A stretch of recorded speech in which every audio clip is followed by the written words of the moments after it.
Hello everyone, welcome to the photon academy by Preeti ma'am. स्वागत है आप सभी का मेरे अपने यूट्यूब चैनल पर। तो चलिए आज का जो सेशन है वो शुरू करते हैं। आज का सेशन है जो वो केमिकल सीरीज यानी कि रिएक्टिविटी सीरीज पर होने वाला है।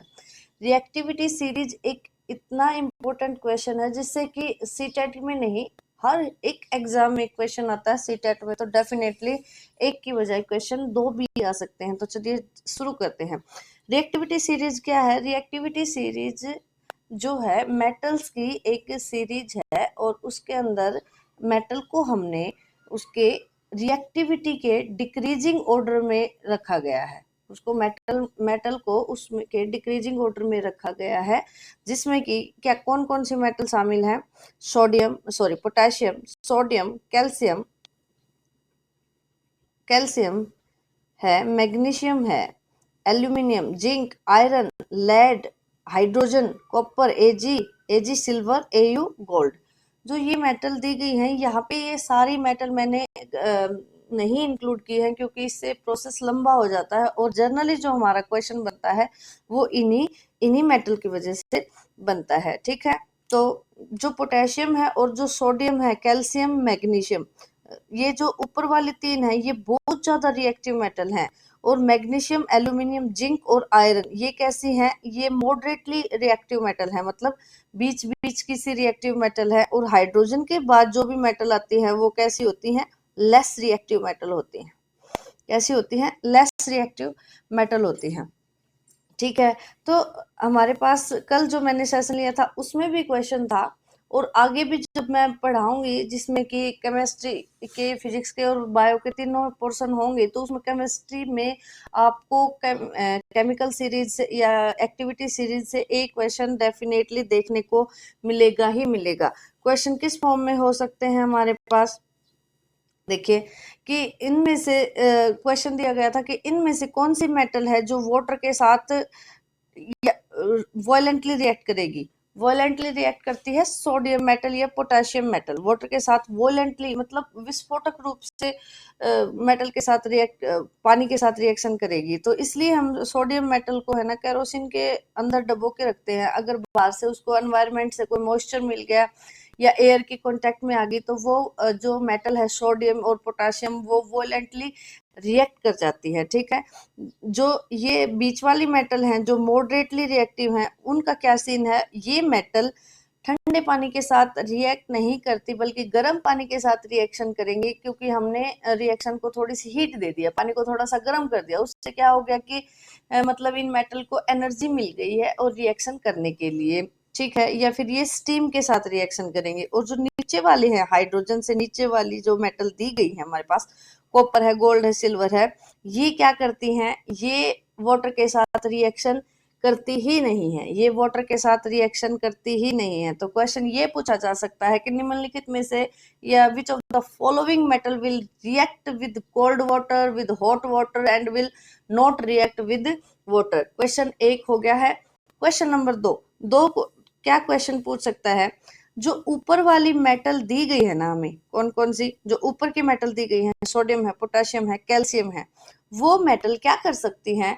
जो नीचे वाली मेटल है ना, कॉपर है, लेड है, आयरन है, इनका जो सॉल्ट सॉल्यूशन होता है उनसे इन मेटल को डिस्प्लेस कर सकते हैं। यानी कि हम बात करें किसकी? डिस्प्लेसमेंट रिएक्शन की। डिस्प्लेसमेंट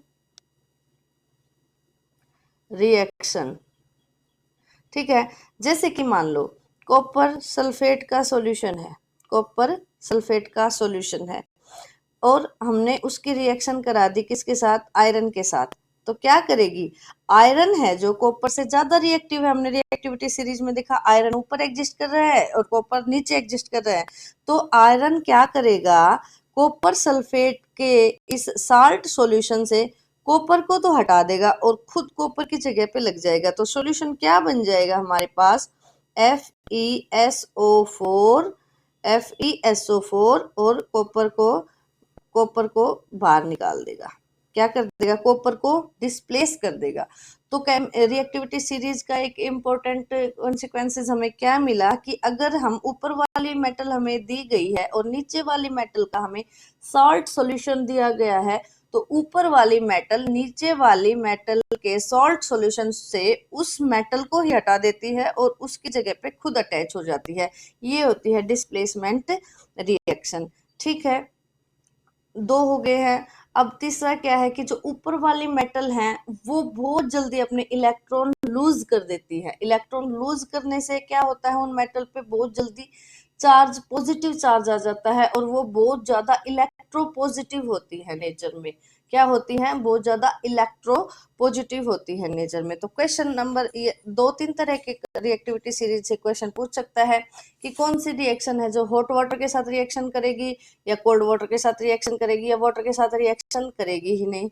दूसरा टाइप का जो क्वेश्चन है वो क्या हो सकता है कि इस मेटल का सॉल्ट सॉल्यूशन दिया गया है और दूसरी मेटल आपको देंगे, तो आपको केमिकल सीरीज से देख के ये पता करना पड़ेगा कि ये जो मेटल दी गई है क्या ये इस सॉल्ट सॉल्यूशन से मेटल आयन को डिस्प्लेस कर पाएगी।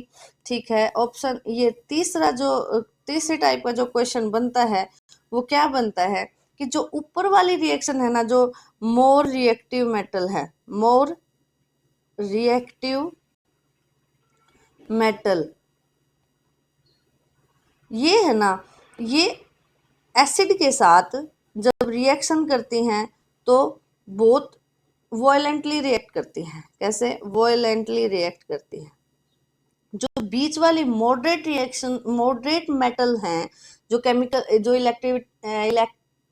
केमिकल जो सीरीज है इसके अंदर जो बीच में दी गई है, इसमें जो बीच वाली मेटल हैं वो क्या करती हैं, वो एसिड के साथ रिएक्शन करके हाइड्रोजन गैस इवॉल्व करती हैं। एसिड के साथ रिएक्ट करके और क्या बनाती हैं, हाइड्रोजन गैस को इवॉल्व करती है। और नीचे वाली जो रिएक्शन है वो एसिड के साथ रिएक्शन नहीं करती। तो तीन तरह के क्वेश्चन बन गए हैं और इस तरह के क्वेश्चन आपको पीछे वाली जो मैंने 30 MCQ का वो सेशन लिया था उसमें भी बताया था, उसमें भी कराया था, और जो आगे मैं सेशन लूंगी तो इस केमिकल सीरीज से आपको क्वेश्चन देखने को मिलेगा। तो ये बहुत ही इम्पोर्टेंट सेशन है। चलिए, थैंक यू, मिलते हैं नेक्स्ट क्लास में।